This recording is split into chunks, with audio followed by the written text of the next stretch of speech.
बच्चों, आज हम पढ़ रहे हैं पत्र लेखन।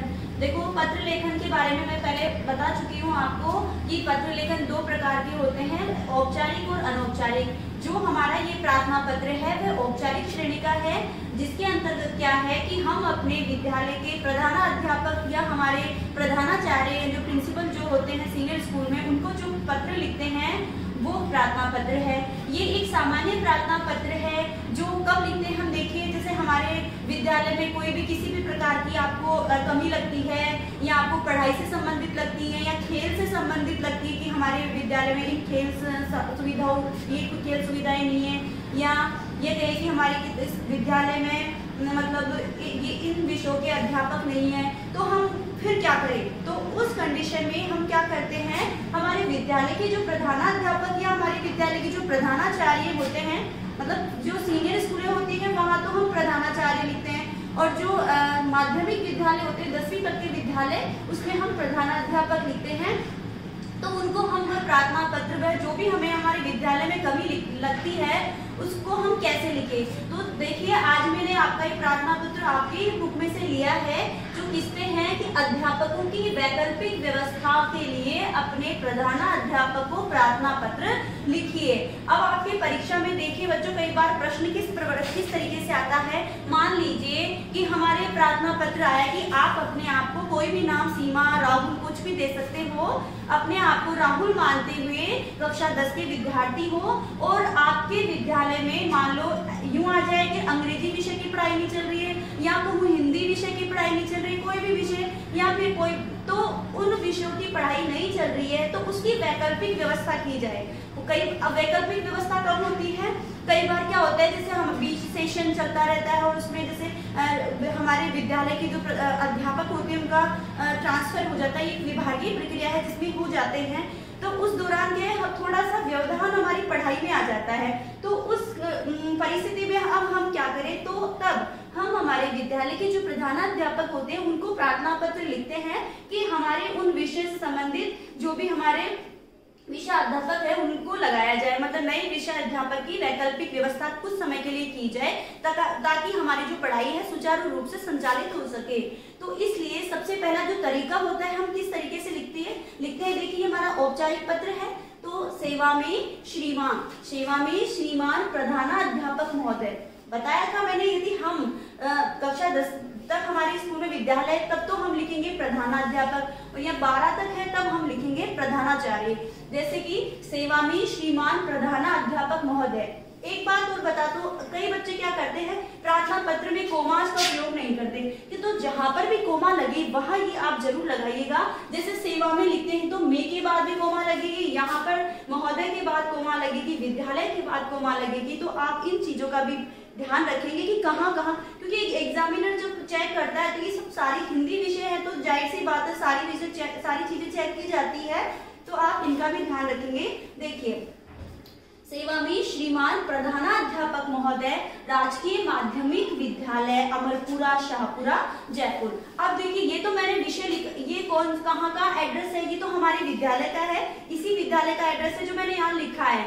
मान लीजिए कि आपके जो क्वेश्चन है, आपके जो प्रश्न आता है उसमें आपके इस विद्यालय का नाम नहीं है, किसी और विद्यालय का नाम है, जैसे कोई भी, जैसे कोई से भी जिले से संबंधित हो, अजमेर हो, बीकानेर हो, कोटा हो, किसी से भी, तो आप वहाँ के राहुल, उस विद्यालय के राहुल मानते हुए अपने प्रधानाध्यापक को प्रार्थना पत्र लिखिए। और वह राहुल कहाँ का है, अजमेर का है, तो हम अजमेर का है, बीकानेर का, कहीं का भी, तब हम जो प्रश्न में जो एड्रेस दिया हुआ होता है तब वो लिखेंगे।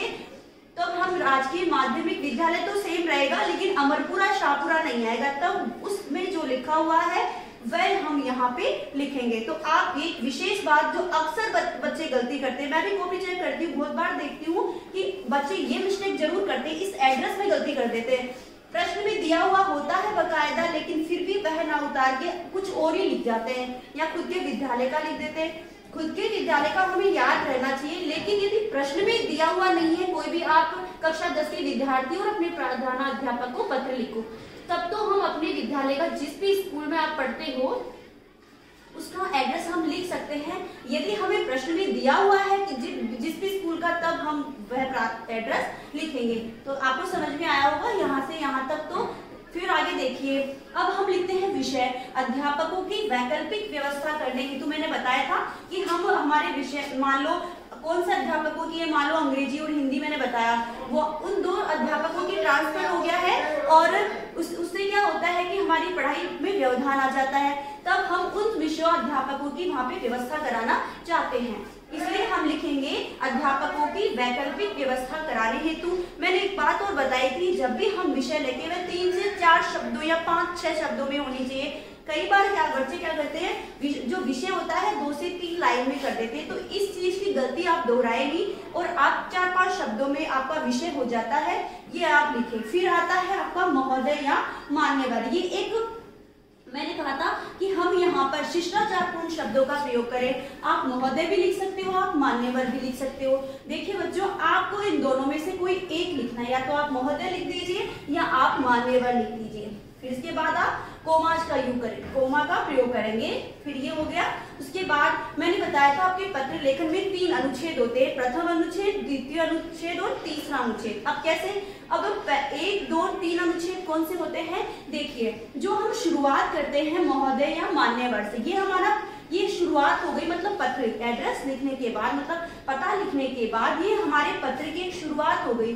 तो ये महोदय और जो मान्यवर लिखा हुआ है ये हमारा प्रथम अनुच्छेद होता है। तो यहाँ से हमने पत्र की शुरुआत की। अब हम इनसे जिनको भी हम इनको लिख रहे हैं तो हम इनसे क्या करते हैं, हमारी क्या समस्या है वो बताना चाहते हैं। जैसे अब हमारा ये दूसरा अनुच्छेद है, ये प्रथम अनुच्छेद शुरू हो गया कि मान्यवर निवेदन है कि, फिर वह अपनी समस्या बताएंगे कि आप उन बच्चों को कौन सी समस्या आ रही है, तो वह हमारे दूसरे अनुच्छेद की बात आती है। मैंने बताया था पत्र हमेशा 2 या 3 अनुच्छेद में ही पूरा हो जाना चाहिए। बच्चे बहुत बड़ा कर देते, इतना करने की जरूरत नहीं है, आप अपनी समस्या बताइए।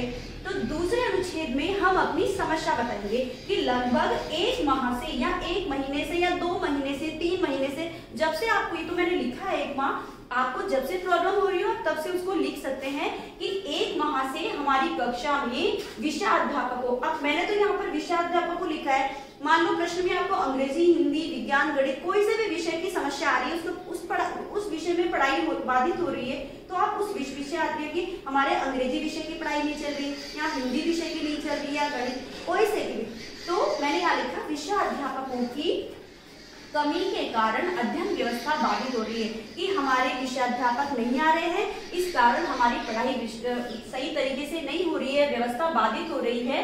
इसलिए कुछ विद्यार्थियों ने कक्षा में तो आना भी बंद कर दिया, मतलब जब पढ़ाई नहीं सही ढंग से नहीं चलती है तो विद्यार्थी कक्षा में नहीं आते हैं। इसलिए, और यदि कुछ विद्यार्थी हमारे स्कूल में आते भी हैं तो या तो क्लास में ही आते हैं या फिर बाहर ही खेलते रहते हैं, इसलिए बच्चों ने आना बंद कर दिया है। ये हो गया हमारा दूसरा अनुच्छेद। अब बात करते हैं तीसरे अनुच्छेद की। मैंने कहा था कि हमें 2 या 3 अनुच्छेदों में लिखना चाहिए। अब तीसरा अनुच्छेद कौन सा होता है कि हम हमारे मतलब जो प्रधानाध्यापक है हम उनसे क्या आशा रखते हैं, हमने किस लिए ये पत्र लिखा है। हम तो देखिए, अतः आपसे प्रार्थना है कि विषयाध्यापकों की कमी को दूर करने के लिए अध्यापकों की स्थायी वैकल्पिक व्यवस्था करने की कृपा करें, कि कुछ जो भी हमारे जिन विषयों के विषयाध्यापक नहीं है उनको लगाने की कृपा करें। आशा है कि आप हमारी इस प्रार्थना पर अविलंब ध्यान देकर, मतलब बिना देर किए ध्यान देकर नियमित अध्यापन व्यवस्था करवाने की कृपा करें या करवाने की कृपा करेंगे। ये हम उनसे तीसरे अनुच्छेद में लिख दिया कि हम उनसे क्या आशा, हम उनसे क्या चाहते हैं। मैंने बताया पहला अनुच्छेद मान्यवर से शुरू होता है, दूसरे अनुच्छेद में आप अपनी समस्या बताएंगे, तीसरे अनुच्छेद में आप अपने प्रधानाध्यापक से क्या उम्मीद रखते हैं, किस आशा के लिए आपने क्या क्या काम करवाने की इच्छा रखते हैं वह उनको लिखेंगे। अतः आशा है कि आप हमारी इस प्रार्थना पर अविलंब ध्यान देकर हमारी नियमित अध्यापन व्यवस्था करवाने की कृपा करेंगे। धन्यवाद। फिर अब आता है अपनी कौन लिख रहे हैं, जैसे प्रार्थी है, जैसे कक्षा 10 का कोई भी, जैसे राहुल लिख रहा है तो प्रार्थी राहुल, या तो नाम लिख सकते हो, नहीं तो आप लिखेंगे प्रार्थी कक्षा 10, आपका जो भी विद्यालय, आप किस विद्यालय में पढ़ते हो उसका, यहाँ पे राजकीय माध्यमिक विद्यालय या उच्च माध्यमिक विद्यालय अमरपुरा, और कोई का एड्रेस था तो वो वाला लिखेंगे। यहाँ पे लिखेंगे आपने कितनी तारीख को ये प्रार्थना पत्र लिखा, 15 मार्च, जो भी आपकी डेट दे रखी हो, कोई सी भी जिस दिन आपके एग्जाम हो वो भी लगा सकते हैं। अब एक चीज देखिए, आजकल क्या है जो पत्र लेखन में जो नीचे आता है अपन भवदीय, भवदिया या प्रार्थी, निवेदक जो भी होता है वह लेफ्ट हैंड हो गया, सारा एक ही दिशा में लिखा जाता है। लेकिन यदि आप इधर भी लिखते हैं प्रार्थी कक्षा 10 तो भी आपका गलत नहीं होता है, तो भी आपका सही होता है।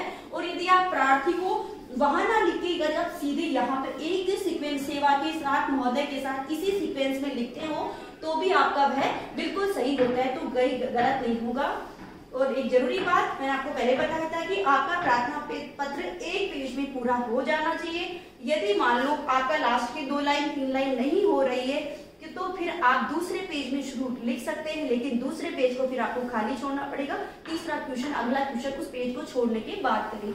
आशा करती हूँ आपको ये प्रार्थना पत्र का ये प्रारूप समझ में आया होगा।